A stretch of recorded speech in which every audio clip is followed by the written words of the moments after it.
तो 10,000 वर्ल्ड के पिछले एपिसोड में हमने देखा कि लिन फैंग, क्विन यिंग और साउटियान के साथ उस जगह पर आता है जिस जगह पर एंस्ट्रल ट्रेजर अपीयर होने वाला होता है। और अब वो अपने ड्रैगन प्रिजन को एक्टिवेट करते हुए उसके अंदर बैठकर कल्टीवेशन करते हुए ट्रेजर के अपीयर होने का इंतजार करने लगता है। दूसरी ओर हमें डिवाइन वर्ल्ड में क्विन क्यू को दिखाया जाता है जो कि प्रेग्नेंट होती है। वहीं पर वह एक जगह पर खड़ी होकर लिन फैंग के लिए काफी ज्यादा परेशान हो रही होती है क्योंकि उसे लिन फैंग की कोई भी खबर नहीं होती है। साथ ही साथ एम्परर डोंगजी भी पिछले कई महीनों से गायब होते हैं। अब यह देखते ही क्विन क्यू की मदर क्विन क्यू के पास आते हुए उससे बोलती है, तुम्हें परेशान होने की कोई जरूरत नहीं, लिन फैंग बिल्कुल ठीक होगा। और एक बार इस बारे में सोचो, आखिर इस पूरे यूनिवर्स में कितने कल्टीवेटर्स हैं जो यहाँ पर एम्परर डोंगजी और लिन फैंग से फाइट में जीत सकते हैं। और मुझे लिन फैंग पर पूरा यकीन है वह जल्द ही डिवाइन वर्ल्ड में एंटर करेगा।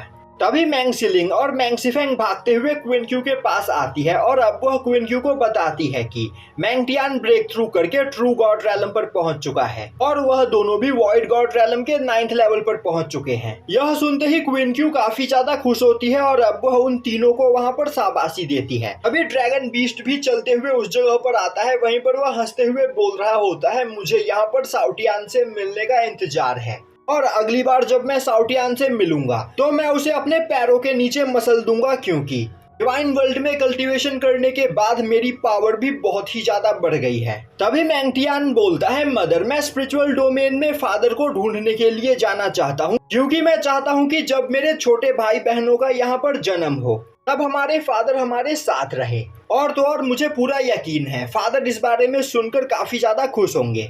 अभी पीछे खड़ी एक लेडी बोलती है, एम्परर डोंगजी ने मुझे यह ऑर्डर दिया है कि मैं आप में से किसी को भी इस पैलेस से बाहर नहीं जाने दूं। तभी मैंग टियान उस लेडी के पास आते हुए बोलता है, आंटी युन आप भी मेरे साथ चल सकती हो और तो और आप बहुत ही ज्यादा पावरफुल हो तो आपके रहते कोई भी मेरे आसपास भी आने की हिम्मत नहीं करेगा। तभी गुयुन बोलती है, मैं इस पैलेस की गार्डियन हूँ और एम्परर डोंगजी की गैर मौजूदगी में मैं इस पैलेस को छोड़कर यहाँ से कहीं भी नहीं जा सकती हूँ। यह सुनते ही मैंग टियान काफी ज्यादा उदास हो जाता है। तभी क्विन क्यू उसके पास आते हुए उससे बोलती है, तुम्हारे फादर और ग्रैंडफादर के यहाँ पर कई सारे दुश्मन हैं और अगर उन लोगों में से किसी ने भी तुम्हें कैप्चर कर लिया तो तुम्हारे फादर और ग्रैंडफादर के लिए यहाँ पर काफी बड़ी प्रॉब्लम क्रिएट हो सकती है। तो क्या तुम यहाँ पर अपने फादर को परेशान देखना चाहते हो? तभी मैंग सिलिंग और मैंग सिफेंग मैंग टियान के पास आते हुए बोलती है, मदर बिल्कुल सही बोल रही है, फादर के कई सारे दुश्मन हैं। एक बार तो हमें भी किसी ने कैद कर लिया था पर फादर ने टाइम रहते हमें बचा लिया, वरना आज हम यहाँ पर जिंदा नहीं होते। तो हम सभी लोगों को इसी जगह पर रुककर फादर के यहाँ पर आने का इंतजार करना चाहिए। तभी मैंग टियान बोलता है, मैं जल्द से जल्द ब्रेक थ्रू करके हेवनली गॉड रैलम पर पहुंचने की कोशिश करूंगा जिसके बाद मेरा सामना यहाँ पर कोई भी नहीं कर पाएगा और फिर मैं फादर को ढूंढने के लिए जा सकता हूँ। मैं बिल्कुल सही बोल रहा हूँ ना? तभी गुयुन बोलती है, गॉड किंग रैलम पर पहुंचने से पहले तुम इस पैलेस से बाहर नहीं निकल सकते हो। अब यह सुनते ही मैंग टियान परेशान होते हुए बोलता है, और आखिर गॉड किंग रैलम पर पहुंचने में मुझे कितना टाइम लगेगा? गुयुन बोलती है, एम्परर डोंगजी ने इस पैलेस के अंदर एक स्पेस टाइम टावर बना रखा है जिसके अंदर का टाइम नॉर्मल टाइम से 100 गुना ज्यादा फास्ट चलता है। तो अगर तुम उसके अंदर जाकर कल्टीवेशन करो तो तुम 10 सालों में गॉड किंग रैलम पर पहुंच जाओगे। यह सुनते ही मैंग टियान दोबारा से उदास हो जाता है और बोलता है, मैं अपना इतना ज्यादा टाइम वेस्ट करना नहीं चाहता हूँ, मुझे अपने छोटे भाई बहनों के साथ यहाँ पर खेलना भी है। तभी गुयुन बोलती है, अगर तुम स्पेस टाइम टावर के बाहर कल्टीवेशन करते हो तो तुम्हें गॉड किंग रैलम पर पहुंचने में कम से कम 100 साल का टाइम लगेगा। यह सुनते ही मैंग टियान बोलता है, तब तक तो मैं बूढ़ा हो जाऊंगा, आखिर बूढ़ा होने के बाद इस पैलेस से बाहर निकलने का क्या फायदा?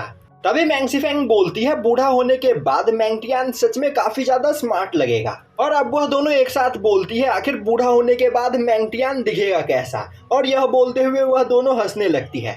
अब क्विन क्यू मैंग टियान के पास आते हुए उसे बताती है कि ट्रू गॉड रैलम पर पहुंचने के बाद किसी भी कल्टीवेटर की एज बढ़ना काफी ज्यादा स्लो हो जाती है। और तो और मैंग टियान इतनी कम एज में ही ट्रू गॉड रैलम पर पहुंच गया है कि उसे नहीं लगता है कि आज से 100 सालों के बाद भी वह एक अडल्ट फॉर्म में आ पाएगा। यह सुनते ही मैंग टियान खुश होते हुए बोलता है, यह तो एक अच्छी बात है, आज से 100 सालों के बाद भी मैं फादर की तरह यंग एंड हैंडसम रहूंगा और इससे मुझे यहाँ पर अपने छोटे भाई बहनों के साथ खेलने के लिए भी ज्यादा टाइम मिल पाएगा। यह सुनते ही सभी लोग वहां पर हंसने लगते हैं। अब सीन शिफ्ट होता है और हमें दिखाया जाता है कि साउटियान काफी तेजी से उड़ते हुए उस जगह की ओर जा रहा होता है जिस जगह पर वह एंस्ट्रल ट्रेजर अपीयर होने वाला होता है। और तभी वह नोटिस करता है कि उस एरिया में कई सारे छोटे मोटे मॉन्स्टर्स इकट्ठा हो रहे होते हैं। अभी उस जगह पर वॉइड गॉड रैलम पर मौजूद एक सरपेंट आता है और अब वह सभी छोटे मोटे मॉन्स्टर्स के ऊपर अटैक करते हुए उन्हें उस एरिया से दूर भगाने लगता है। वहीं पर वह चिल्लाते हुए बोल रहा होता है, इस जगह पर अपीयर होने वाले एंस्ट्रल ट्रेजर पर मेरा हक है और मैं उस ट्रेजर को यहाँ पर किसी को भी टच नहीं करने दूंगा। अब उस सरपेंट को देखते ही सभी छोटे मोटे मॉन्स्टर्स अपनी जान बचाकर वहां से भागने लगते हैं। तभी उस जगह पर आते हुए साउटियान बोलता है, तुम्हारी कल्टीवेशन बस वॉइड गॉड रैलम के 9th लेवल के बराबर है और तुम यहाँ पर इतना ज्यादा उछल रहे हो। यह बोलते हुए साउटियान अपने स्वॉर्ड फॉर्मेशन से उस सरपेंट के ऊपर अटैक करता है।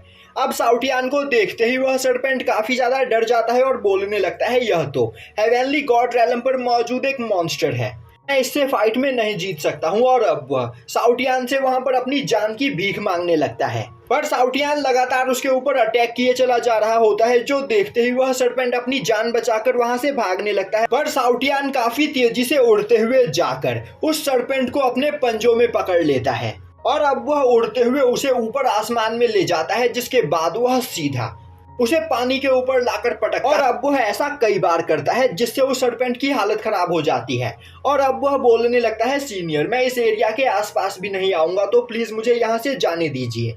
जो सुनते ही साउटियान उस सरपेंट को घुमाकर वहां से दूर फेंक देता है और चिल्लाते हुए बोलता है, अगर मैंने दोबारा से तुम्हें इस एरिया के आसपास भी देखा तो मुझसे बुरा कोई भी नहीं होगा। दूसरी ओर एक जगह से खड़ा होकर लिनफेंग यह सब कुछ देख रहा होता है और अब वह सोचने लगता है, ड्रैगन प्रिजन के अंदर जब से पैंग फर्निस ने साउटियान की बॉडी को यहाँ पर रिफाइन किया है, तब से साउटियान की बॉडी बहुत ही ज्यादा स्ट्रांग हो चुकी है। यहाँ तक कि अब तक इसके पास एक रियल बॉडी नहीं है, पर इसके बावजूद इसकी सोल बॉडी इतनी ज्यादा स्ट्रांग बन चुकी है कि यह काफी आसानी से गॉड किंग रैलम पर मौजूद कल्टीवेटर को फाइट में हरा सकता है।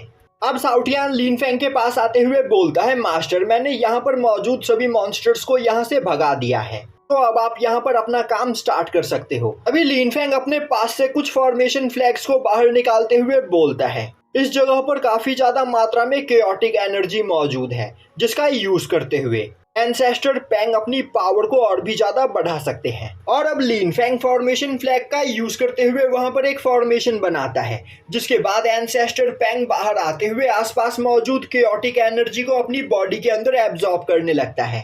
पर एंसेस्टर पैंग की कल्टीवेशन गॉड वनरेबल रैलम के 1st लेवल की होती है और वह सभी लोग अभी जिस एरिया में मौजूद होते हैं वह एरिया स्पिरिचुअल डोमेन और एंशिएंट गॉड कॉन्टिनेंट के बॉर्डर पर होता है। इस वजह से उस एरिया में पावर इम्बैलेंस क्रिएट होने लगता है और अब उस एरिया का गार्डियन गॉड चिल्लाते हुए बोलता है, यह एक स्मॉल वर्ल्ड है और तुम जैसे पावरफुल कल्टीवेटर स्मॉल वर्ल्ड से बिलोंग नहीं करते हैं, तो तुरंत यहाँ से चले जाओ, वरना तुम्हें यहाँ पर हेवेनली क्लाइमिटी का सामना करना पड़ेगा।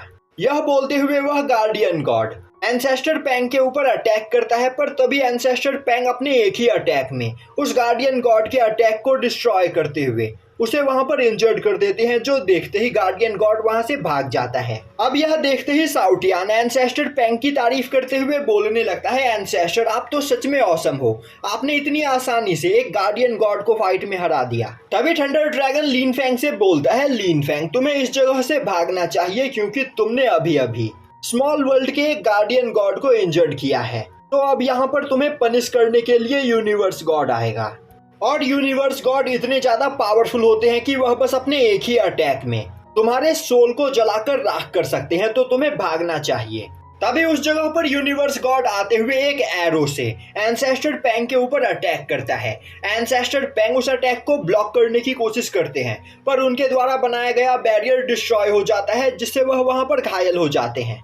और अब यूनिवर्स गॉड वहां पर अपनी आंखें खोलते हुए बोलता है, आखिर तुम्हारी हिम्मत कैसे हुई एक स्मॉल वर्ल्ड में आने की। अब यूनिवर्स गॉड की पावर को देखते ही साउटियान की हालत खराब हो जाती है और अब वह भागते हुए लिनफेंग के सोल सी के अंदर जाकर छिप जाता है। दूसरी ओर लिनफेंग भी यूनिवर्स गॉड की पावर को देखकर डर चुका होता है और अब वह जल्दी से एक वॉइड पोर्टल का निर्माण करता है। दूसरी ओर यूनिवर्स गॉड एक दूसरे एरो से एंसेस्टर पैंग के ऊपर अटैक करने के लिए तैयार हो रहा होता है, जो देखते ही एंसेस्टर पैंग भी उस जगह पर फाइट करने के लिए तैयार हो जाते हैं। और तभी यूनिवर्स गॉड एंसेस्टर पैंग के ऊपर उस एरो को शूट कर देता है। अब एंसेस्टर पैंग अपनी पूरी पावर का यूज करते हुए उस एरो को वहां पर ब्लॉक करने की कोशिश करने लगते हैं, पर थोड़ी ही देर में वहां पर उनकी हालत खराब होने लगती है, जो देखते ही लिन फैंग काफी तेजी से एंसेस्टर पैंग को अपने स्पिरिचुअल हैंड से पकड़ते हुए उन्हें अपने साथ लेकर वॉइड पोर्टल के रास्ते वहां से भाग जाता है। तभी यूनिवर्स गॉड चिल्लाते हुए बोलता है, अगर आज के बाद मैंने तुम लोगों को यहाँ पर कहीं आसपास भी देखा तो तुम्हें मेरे हाथों से कोई भी नहीं बचा पाएगा। यह बोलते हुए वह एक काफी खतरनाक एनर्जी को वहां पर चारों ओर रिलीज करते हुए वहां से गायब हो जाता है। दूसरी ओर लिन फैंग एंसेस्टर पैंग को अपने साथ लेकर जेड बटरफ्लाई के अंदर आकर छिप जाता है। वहीं पर एंसेस्टर पैंग की हालत काफी ज्यादा खराब होती है। तभी साउटियान एंसेस्टर पैंग के पास जाते हुए बोलता है, एंसेस्टर पैंग आप तो एक सेलेस्टियल बीइंग हो, तो आखिर आप एक यूनिवर्स गॉड से फाइट में कैसे हार सकते हो? उस यूनिवर्स गॉड ने आपको यहाँ पर बहुत ही बुरी तरीके से मारा और यह देखकर मुझे हंसी आ रही है। यह सुनते ही एंसेस्टर पैंग को काफी ज्यादा गुस्सा आता है और अब वह दोबारा से साउटियान को पैंग फर्निस के अंदर कैद करते हुए पैंग फर्निस से बोलते हैं, मेरे इस बेवकूफ डिसेंडेंट को यहाँ पर 1 घंटे तक और बर्न करो, जिससे इसे यह सीख मिलेगी कि आखिर अपने एंसेस्टर से किस तरह बात किया जाता है। साउटियान अब वहां पर रोते हुए अपने एंसेस्टर से माफी मांगने लगता है। तभी लिन फैंग बोलता है, यह एक अच्छी खबर है, यूनिवर्स गॉड के यहाँ पर रहते डिवाइन वर्ल्ड के पावरफुल कल्टीवेटर्स एंस्ट्रल वेपन को लेने के लिए यहाँ पर नहीं आ सकते हैं। थंडर ड्रैगन बोलता है, तुम बिल्कुल सही बोल रहे हो, डिवाइन वर्ल्ड के पावरफुल कल्टीवेटर्स इस एंस्ट्रल वेपन को लेने के लिए इस जगह पर नहीं आ सकते हैं, पर वह अपने गोल को अचीव करने के लिए यहाँ पर कुछ भी करेंगे। जरूर वह अपने सबऑर्डिनेट्स को इस जगह पर भेजेंगे, तो तुम्हें सावधान रहना चाहिए। अब यह सुनते ही लिन फैंग थंडर ड्रैगन को यह जानकारी देने के लिए थैंक्स करता है और अब वह दोबारा से अपने वॉइड पोर्टल का यूज करते हुए उस जगह पर आता है, जिसके बाद वह अपने ड्रैगन प्रिजन को एक्टिवेट करते हुए क्वीन यिंग के साथ ड्रैगन प्रिजन के अंदर जाकर कल्टीवेशन करते हुए उस ट्रेजर के अपीयर होने का इंतजार करने लगता है। अब लिन फैंग जैसे ही ड्रैगन प्रिजन के अंदर जाता है, उसके थोड़ी ही देर बाद कल्टीवेटर्स का एक ग्रुप उस जगह पर आता है और अब उन सभी कल्टीवेटर्स का लीडर अपने साथियों से बोलता है, जब तक एंस्ट्रल वेपन यहाँ पर अपीयर नहीं होता है तब तक इस जगह पर कुछ भी करने के बारे में सोचना भी मत। तभी उस जगह पर एक पोर्टल खुलता है और अब उस पोर्टल के अंदर से कल्टीवेटर्स का एक दूसरा ग्रुप निकलकर बाहर आता है और तभी एक काफी तेज लाइट पिलर के साथ कल्टीवेटर्स का एक तीसरा ग्रुप भी उस जगह पर आ जाता है और अब वह तीनों एक दूसरे का चेहरा देखने लगते हैं। तभी उस जगह पर एक और जाइंट पिलर बनता है और अब उस पिलर के अंदर से एक जाइंट ड्रैगन बाहर निकलता है, जो देखते ही वह तीनों कल्टीवेटर्स वहां पर हैरान हो जाते हैं। तभी वह लेडी भी उस जगह पर आती है, जिसे थोड़ी देर पहले साउटियान ने एक तालाब में नहाते हुए देखा था और अब वह पांचों एक जगह पर खड़े होकर एक दूसरे का चेहरा देखने लगते हैं। अभी कुछ कमजोर कल्टीवेटर्स भी उस जगह पर आते हैं, पर जैसे ही उनकी नजर उन पांचों कल्टीवेटर्स के ऊपर पड़ती है, वह बोलते हैं, यह सभी लोग बहुत ही ज्यादा पावरफुल है और अगर हम इनके पास भी जाने की कोशिश करते हैं तो यहाँ पर हमारा मरना तय है, तो हमें इस जगह से दूर ही रहना चाहिए। और अब वह सभी कल्टीवेटर्स वहां से दूर भाग जाते हैं। अब सीन शिफ्ट होता है और हमें दिखाया जाता है कि लिन फैंग और क्वीन यिंग ड्रैगन प्रिजन के अंदर बैठे कल्टीवेशन कर रहे होते हैं। तभी क्वीन यिंग सेंस करती है कि उसके पेट में ट्विंस है और उन दोनों ही बच्चों के अंदर केओस फॉर्मेशन की पावर है। अब वह इस बारे में लिन फैंग को बताने की कोशिश करती है, पर वह बीच में ही रुक जाती है और सोचने लगती है। अभी एंस्ट्रल वेपन को हासिल करना यहाँ पर सबसे ज्यादा इम्पोर्टेंट काम है, तो उसे लिन फैंग को इस बारे में बताकर डिस्ट्रैक्ट नहीं करना चाहिए।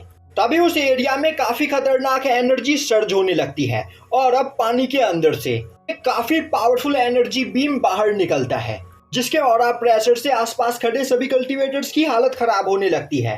अब उस एनर्जी को देखते ही लिन फैंग भी अपने ड्रैगन प्रिजन के अंदर से निकलकर बाहर आता है। उस ऑरा प्रेशर से बचने के लिए आसपास मौजूद सभी लोग अपने चारों ओर एक एक बैरियर बनाते हैं और अब लिन फैंग भी अपने चारों ओर एक बैरियर बनाता है, पर सभी लोगों का बैरियर उस ऑरा प्रेशर से डिस्ट्रॉय हो जाता है और अब सभी कल्टीवेटर्स उस ऑरा प्रेशर से घायल होकर दूर जाकर गिरते हैं। दूसरी ओर लिन फैंग का भी बैरियर डिस्ट्रॉय हो जाता है, पर वह अपनी ही जगह पर स्टेबल रहता है और अब वहां पर थोड़ी ही देर में सब कुछ शांत हो जाता है। तभी साउटियान बाहर निकलकर आते हुए बोलता है, मास्टर आखिर इस जगह पर यह हो क्या रहा है? लिन फैंग बोलता है, टाइम आ गया है एंस्ट्रल वेपन के अपीयर होने का और यह एंस्ट्रल ट्रेजर की ही पावर थी जो सुनते ही साउटियान काफी ज्यादा हैरान होता है और यहीं पर यह एपिसोड खत्म हो जाता है।